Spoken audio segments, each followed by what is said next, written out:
Yes, I know. I know. It's time. I'm making my way. Making my way.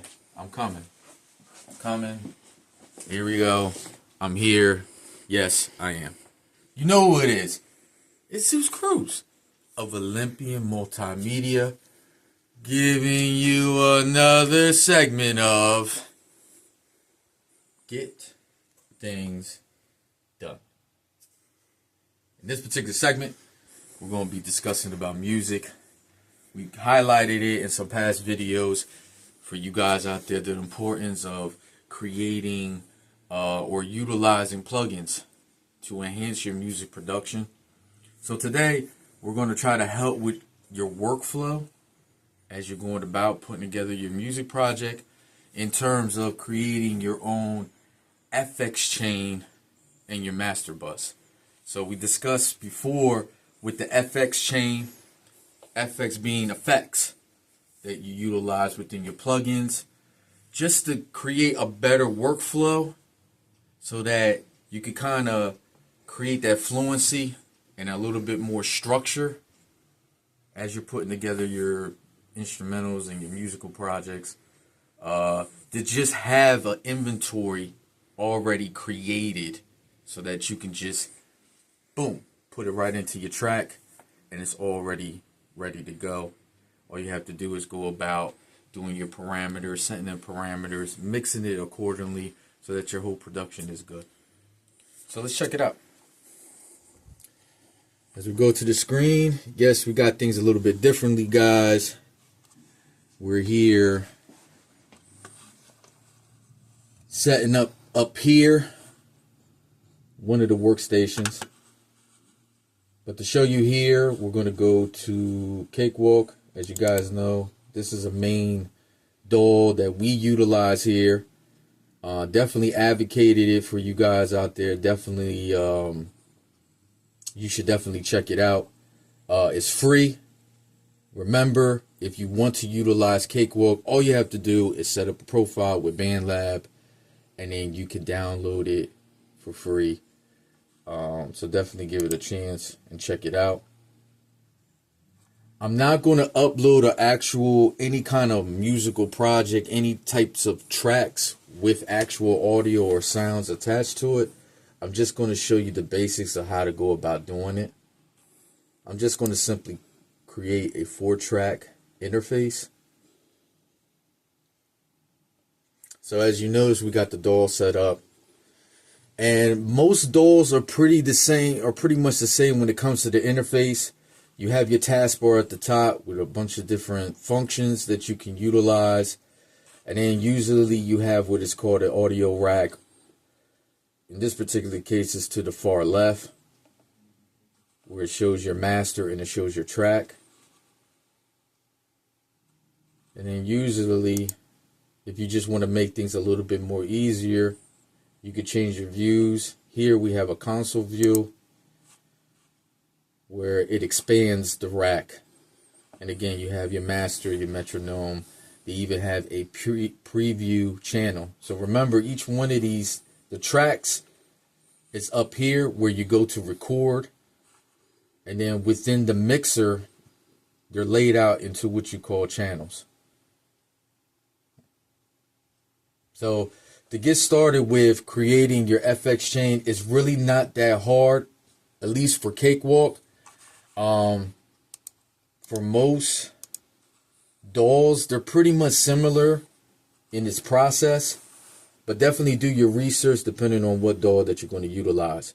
But if you happen to use Cakewalk, you have your track. Usually will be some imprint of audio within here.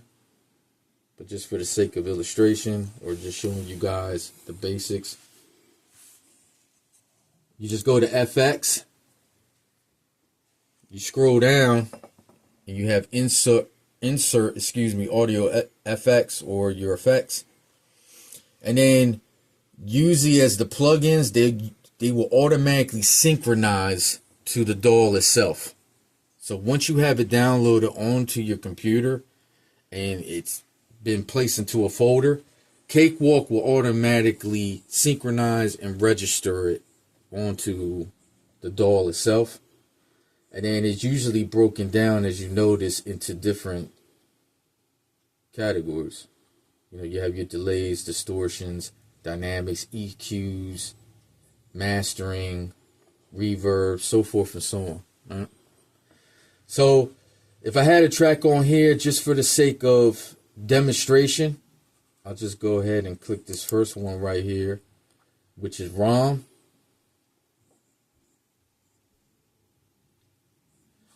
And once it comes into play, as you can see, it shows up on the interface. And then you could go ahead and with these encoders, go ahead and do your mix, set the parameters the way you see fit using ROM.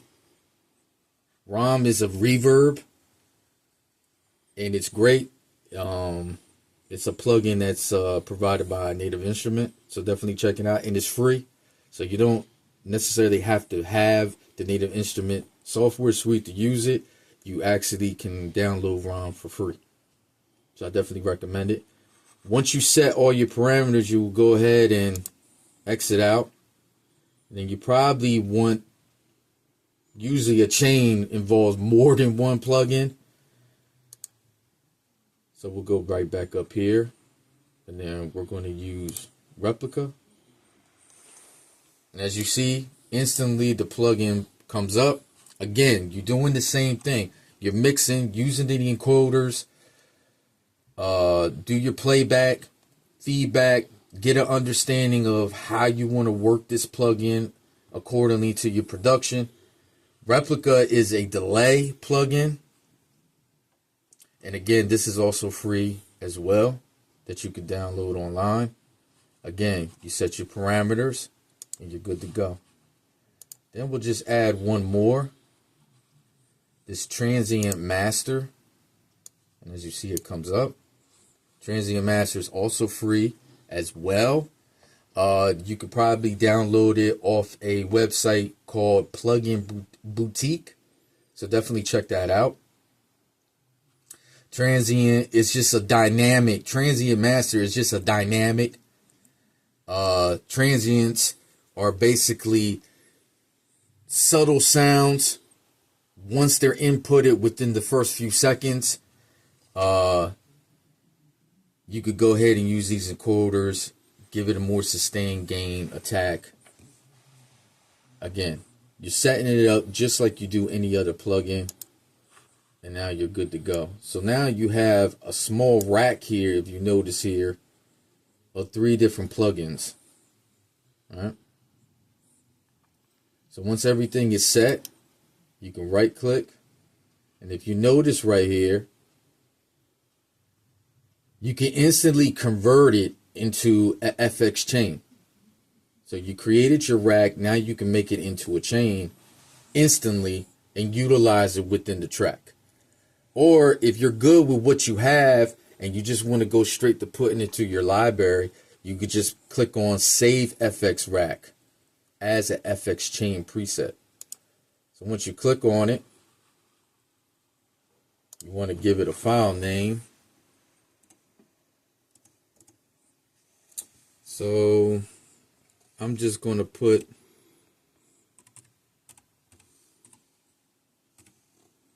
Boombox. Don't ask me why I'm using that. I'm just saying. And then it lets you know what the chain name is. It's usually you could just keep it as what it is. It's an FX chain, but you have to make sure that you put a file name. Right? So then you go ahead and save it. And now it's instantly saved. And if you notice within your rack over here to the far left, it breaks down to you exactly what they are. It's still in place. And the neat thing about it is you can instantly delete it and change it and put another plugin. Like you can interchange what you have in there. Just because you have it saved doesn't mean that it's set in stone that you have to keep it that way. You can delete and interchange between your plugins. Go ahead and replace them. You just have to make sure you save it again.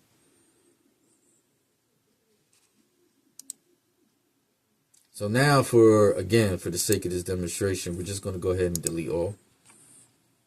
Okay. So now everything is gone away, right?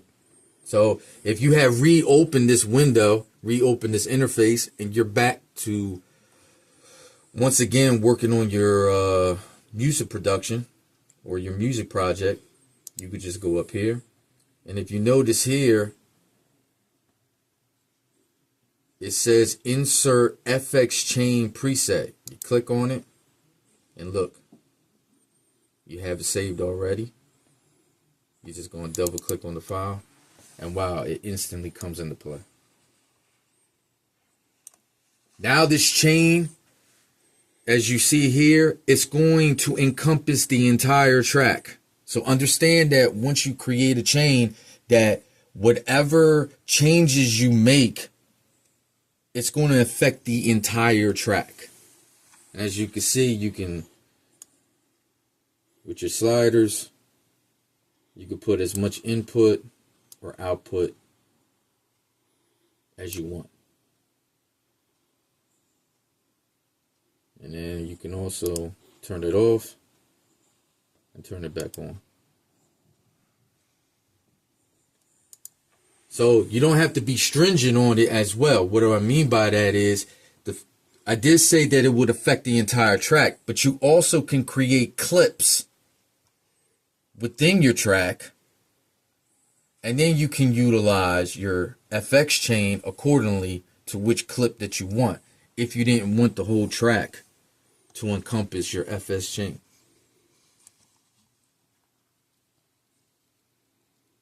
So then you come over here. If you notice here, this is our master track, which, as you know, will encompasses your entire production, all tracks combined. Then what you're going to do is, you notice this, it says this option here is called sends. You have the plus sign next to it. You click on that, and then you're going to create a new stereo bus. And as you can see, it sets it up for you, bus D. And then you have your encoders in there in which you can elevate the levels, decrease the levels. Neat thing about it too is you can instantly pan from left to right. Now with a bus, to create a more in-depth bus, it's not just putting different types of plugins, different types of audio effects. You might want to add some synths as well. And as you can see, you can instantly add them using Cakewalk. And again, they're broken down into different categories. So you input synths or different types of audio samples, and that will create a bus. So if there's certain synths, if there's certain audio samples that are pretty much your go-tos that you're going to use in your production, audio samples could be just some type of transients that will be playing in the background, maybe some type of echo, audio samples with like an echo effect. Maybe you're into, maybe as a producer, using like your producer tag name, and you want that kind of like emitted through your production. This can all be part of your bus along with your FX chain. And then you will create a bus from there. And then for the sake of it, you will come here to master. And you notice on there, you have bus D. You'll click on it.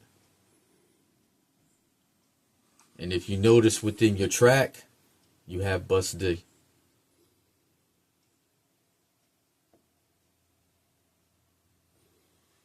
And then you can duplicate this into your rest of your tracks. Track 2, 3, 4, however tracks that you have.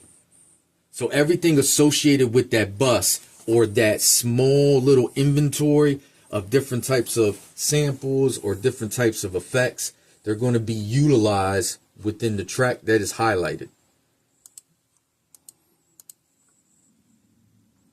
So just keep that in mind.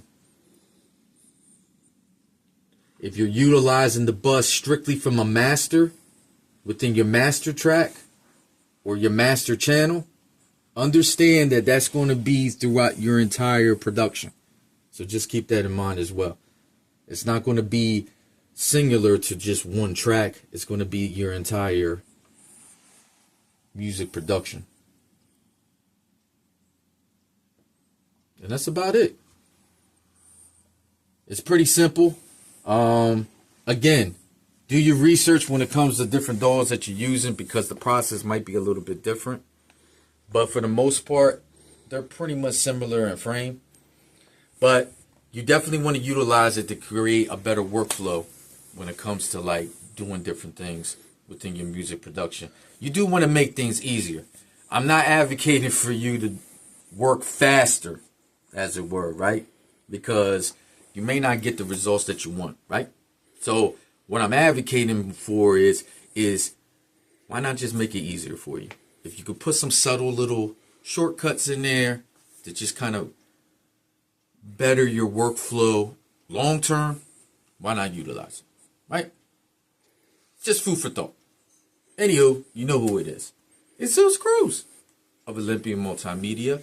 And I guess the only thing left to say is get things done. Check you later.